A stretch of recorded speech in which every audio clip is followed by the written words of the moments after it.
What's going on, everybody? And thanks for tuning back in to another episode of Florida Prison Talk. I'm your host, Easy One, and just as promised, we got my boy L.Famous in here. And y'all might have heard L.Famous on the St. Laz platform. If you not have heard him on the St. Laz platform, you must have been under a rock. My favorite person on there, period. I love the way he give it up and everything on the stories. I like everything about this dude, man. I'm glad he on this platform with me. Introduce yourself real quick, bruh. What's up, man? What's up, peoples? L.Famous from the BX, New York, trying to bring some, clarity to this life that we lived, because I don't live this no more. You know what I'm saying? But I'm talking about the past, and hopefully I could bring some closure to what's going on in this future right now with these kids out here with this gun violence and stuff, man. You heard? That's a fact. And L.Famous been through Rikers Island. He's been through upstate New York prison. So before we get into the prison system, briefly speak about what led you to the prison system. Well, just like everyone else, I got the same story. Grew up in poverty. You know what I'm saying? Had all opportunities to make it, but at the end of the day, sometimes, you know what I'm saying? Peer pressure is a lot. When you don't have, sometimes you don't have both parents in the household, or you know what I'm saying, or when you got different things working against you. So I ain't got nothing too different than anybody else, but I tried my hand. I was trying to get some money. Wound up going to jail for selling drugs. I wound up copping out to a 48, and you know what I'm saying, but I've been home 20 years now, man. 20 years. That's what's up. 20 years, man. Dang, that was 20 years ago, man. So let me start it out by saying that, yeah, you're talking to a person that that was incarcerated, locked up, you know what I'm saying, or that was considered a menace to society at one point in time. But at the end of the day, I've been home 20 years, living a healthy life with my family. And I changed the norm, man, what they expect from us, That's what's up. That's a good segue. All right, so let's get up into the system. What was the first year that you went to Rikers Island? 1991. September 1991. Okay, so I was 16. You were 16? Mm-hmm. Dang, that's young. So what's going on at Rikers Island in 91? Because I know this was before the Bloods. What gangs is on the island at this time? It wasn't about no gangs on the island of Rikers Island. It was about boroughs at this time. Now I was from the Bronx, so I'm naturally repping that Bronx. So it was a lot of things going on, man. You ever seen that documentary about that guy that got locked up for a book bag? Yes. Khalid Browder, yes. Like that? Yep.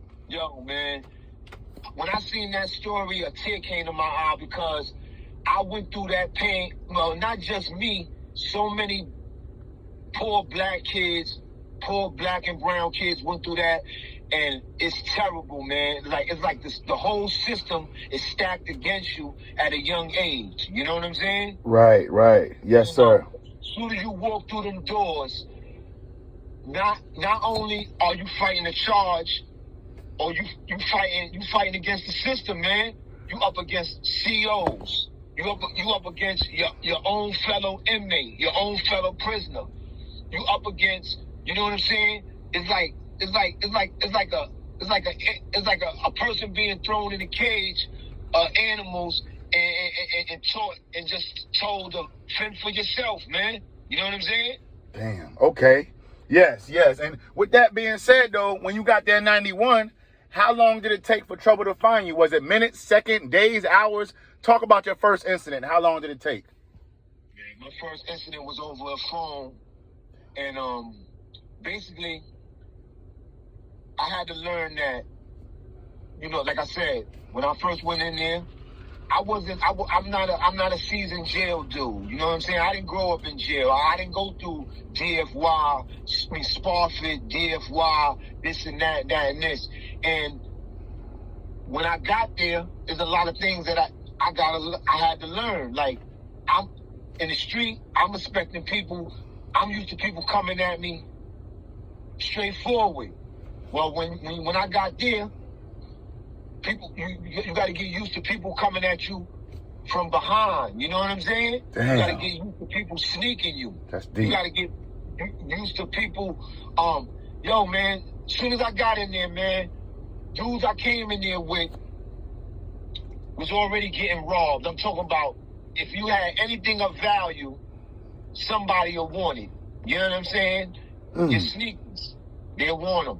They don't care how many times you wore them.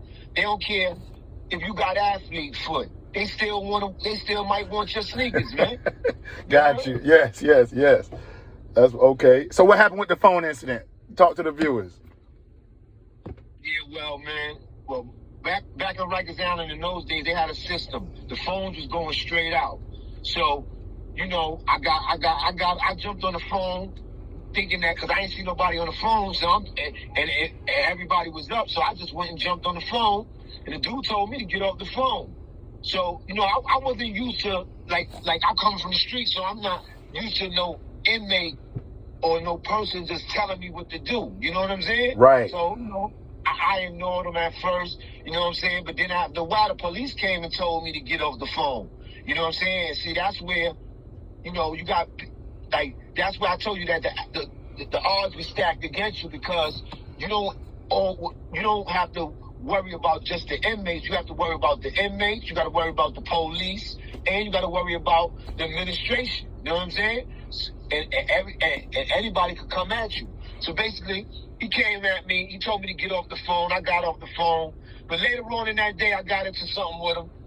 And basically, like I said, it was a small problem. But like I said, in jail, it's hard to tell.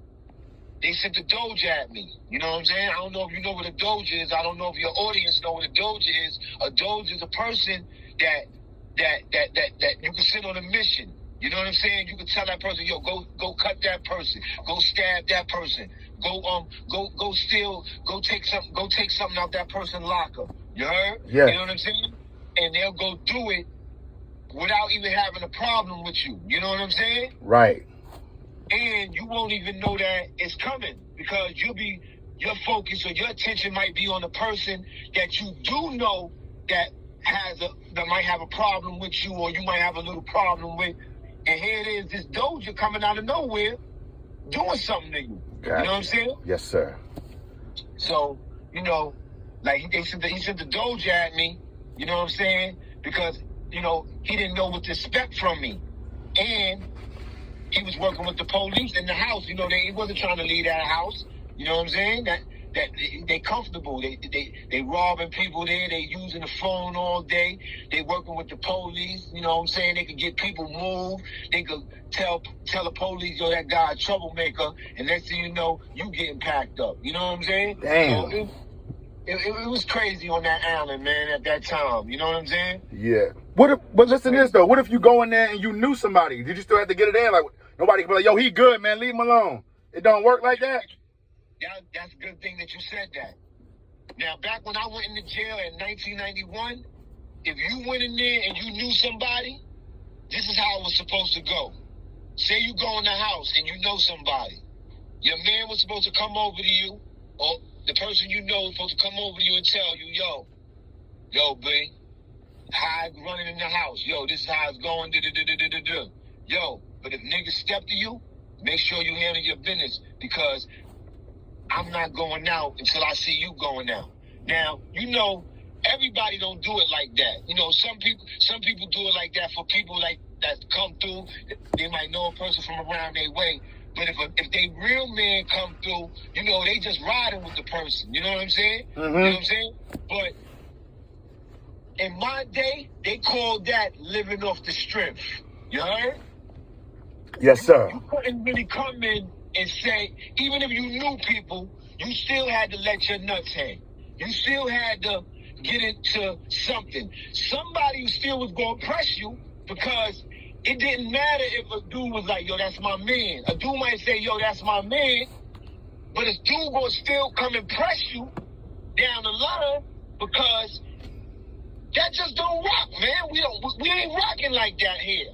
See, and when we get down the line, when we get into the gang thing, that's why the gang thing got so mixed up.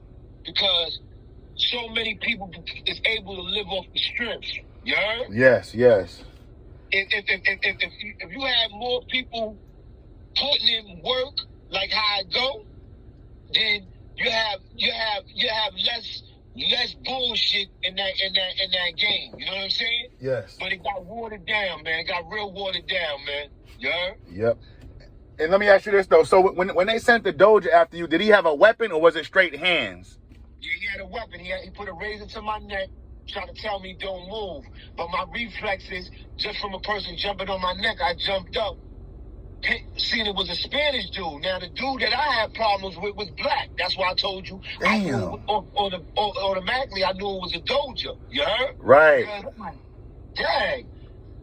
I got beef with a black dude. Here it is a Spanish dude jumping on my neck. But even with him jumping on my neck, I still didn't know that he had a razor in his hand. So when I jumped up, it's like I turned around and seen it was a Spanish dude. But you know, as soon as I seen who it was, just for jumping on me, I just hit him. Boop, bop, bop, bop. Hit him up. He fell over a locker and things. I whipped him out, and then the police came running in.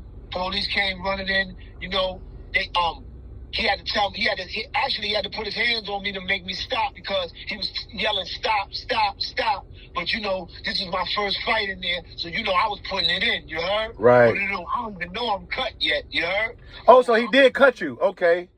Yeah, he cut me. Because when he put the razor to my neck, in the motion of me jumping up, the razor moved from my neck and slightly went down my back and gave me like a 5 to 7 inch cut. You heard? Yes. On my back. Damn. So, Okay. like, I don't think that he cut me where he cut me. He cut me when I tried to get up. You heard? Okay. Yes, got you. Okay. In the motion, but 9 times out of 10, it still go down as he cut me. You know how it go. Yeah. And so after that, did they separate you guys? They sent me to the worst house because remember I told you the dude that I got into the problems with was working with the police, right? Mm-hmm. So that was another thing how it was going in. When dudes was working with the police in jail, it's kind of like different than working with the police in the street. As I see it, like niggas in the street might get you locked up and you might be gone. But in jail, niggas be like niggas will be giving the police your every little move, you heard? Right. So you won't really be getting away with nothing, you heard? Right. And then by the time you find out that you've been told on or this is why you went down, you already gone, you heard? Dang. You already gone, you already to the box, you already in a new house, you already in a new situation. And jail is tricky, man. You could be in one house worried about this, but if you go to another house, all of those problems might be out the window. You might be have to worry about a whole new problem, you heard? God damn. Man, that shit is crazy, man. So the only thing I can suggest to anybody, and that's another reason why I'll be giving these interviews and giving those stories on the platform, is because people got to stay out of that, man. You know, I came up at a time when jail was cool, you heard? Right. You know what I'm saying? And jail is not cool, man. No way, no how, man. You heard? No way, no how, man. And after that incident, you say you got sent to the worst house. And what house is that? Murder Mod 9. And okay, before we get into Murder Mod 9, let me ask you this. After that kid came with you with the weapon to your neck, is that when you went to like, okay, I got to get me a weapon? Or did you, because you wasn't using weapons when you first came in, you had to acclimatize to that, right? So did you make you a weapon after that? How did that go? No, I tried to make a weapon because I had a piece of metal when I first came in. I tried to make a weapon before the incident happened. But like I told you, I made the weapon. I'm sitting on my bed and I'm looking at the dudes that I thought I had beef with. You heard? Mm-hmm. And the Doji dude came from the back, and like I told you, he was Spanish. So I basically, like I told you, I wasn't really immune to the jailhouse politics. You know what I'm saying? Right. And like I told you, around 91, 92, 93, those years was a lot of Doji years. And it's quite ironic that the gang thing started up strong around 93, 94. You heard? Yes. And I'm telling you that the Doji years was from like around 91 to like 93. That's the Doji years. A lot of people at that time got cut by a Doja. They didn't get cut by the person that they had beef with. They got cut by the Doja because the person that they had beef with might have not been able to get up with them, or might have not was on the level to get at the person. You heard? So it was different reasons why dudes would send a Doja at you. You heard? Mm. Dudes would send a Doja at you because they might not could fuck with you like that. Right. You heard? Right. And you got a lot of coward dudes that be in position, man. You heard? Right. Because one thing about prison, what gets you in position in prison, the most things that get you in position in prison, besides violence, is time. You heard? Time is everything. You heard? When you like if you go to a jail and a person got 3 years in that jail, or 5 years in that jail, or 10 years in that jail, you're going to see the type of scenario that person get. You heard? From the inmates and the administration. You understand what I'm saying? Okay. So time is everything. So it's just like that when you go to the island, or you go to them county jails. When you go to those jails, the person that's in those jails with the most time, fighting the most craziest crimes, those are the people that mainly be the guys that's running the show. You heard? Okay. Yes. And before I get into Murder Mod 9, let me ask you this question, man, because I could interview 10 people and ask them the same question, and I will get 5 people to say this, and I will get 5 people to say that. So let me ask you this question and see what your thoughts is about this. Was the Spanish people oppressing the blacks when you was at Rikers Island? Great question. Great question. Yes, they was. But I'm going to tell you this, and this is my honest opinion. I went to jail in 1991 when it was about boroughs. Every man for theyself. You heard? The most realest time that I could say that you could be in prison is that time and before. You heard? In the 80s, you know?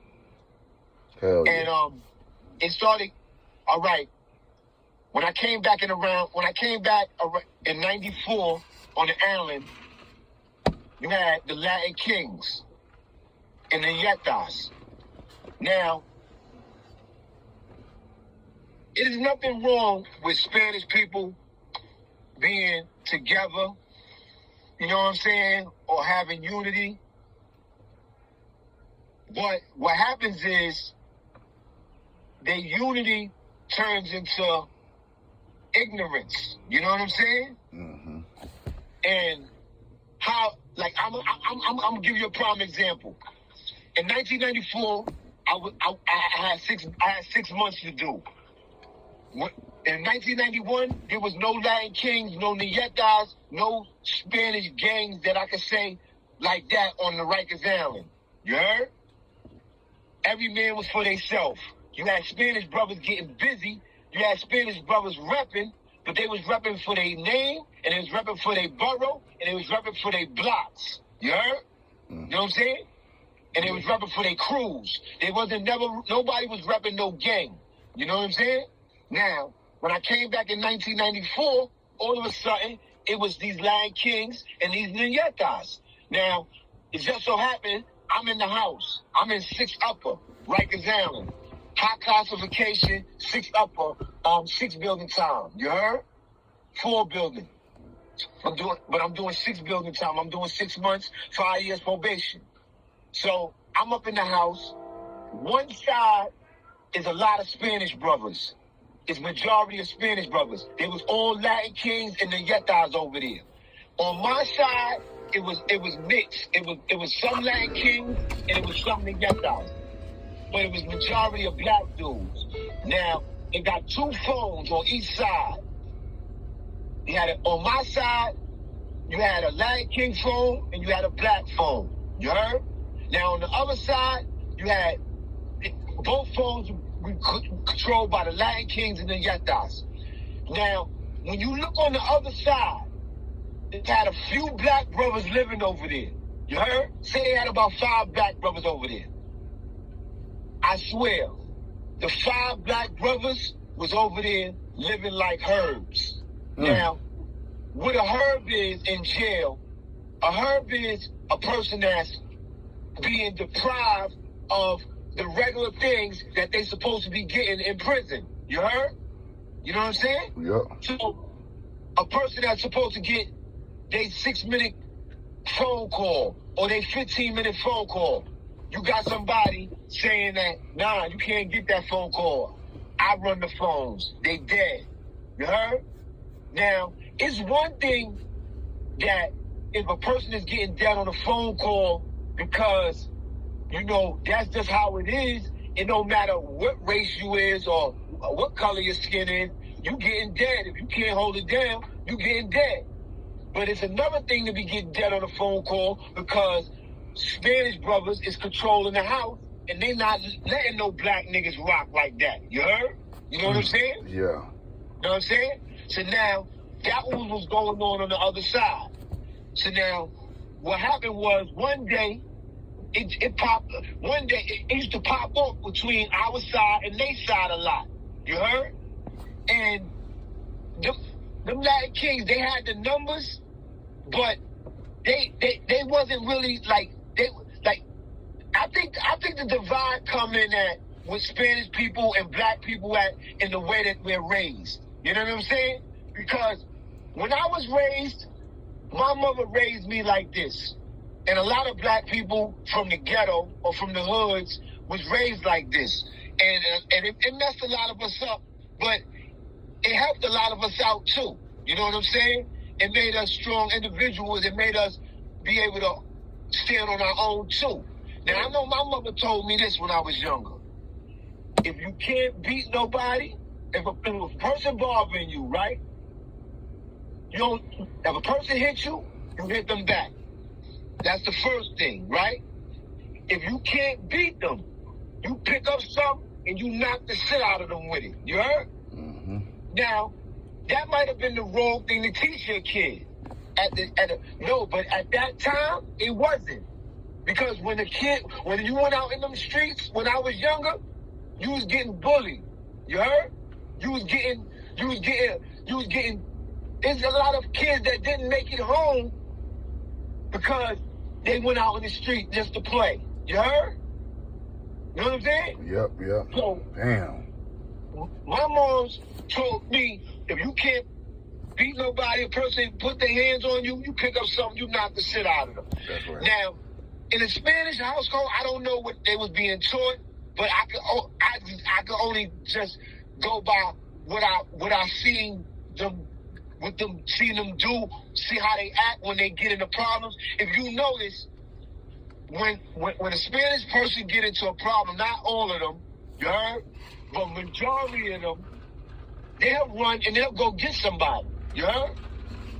Black people, before we go get somebody, we're taught to fight our own battles. You heard? Now, you got people that run and go get people all day of all races. But what I'm trying to say, in the hood, black people don't run and go get people over when they come across an incident. You heard? You know what I'm saying? Yes. And that spills over into everyday life, because now when people in jail, you got this big gap in unity. You got this big gap in unity because all the Spanish brothers is together. And let me tell you the difference. Let me show you how the difference is. A black brother come in new. If brothers don't know him personally, they're going to look at him like, all right, new brother coming in. They're going to look at what he got on. They're going to see how he moving. That's how they're going to determine how they're going to deal with you. You heard? That same Spanish brother come in, all the Spanish brothers, you're going to see a Spanish brother going to be like, yo, Bob, what's up? Where you from? Oh, where you? When people come over and be like, yo, you know him? Even if he don't know him, he going to say, I know him. You heard? Got you. Bro, real quick. Everything you saying is super on point because I interviewed my boy Nate Dogg, man.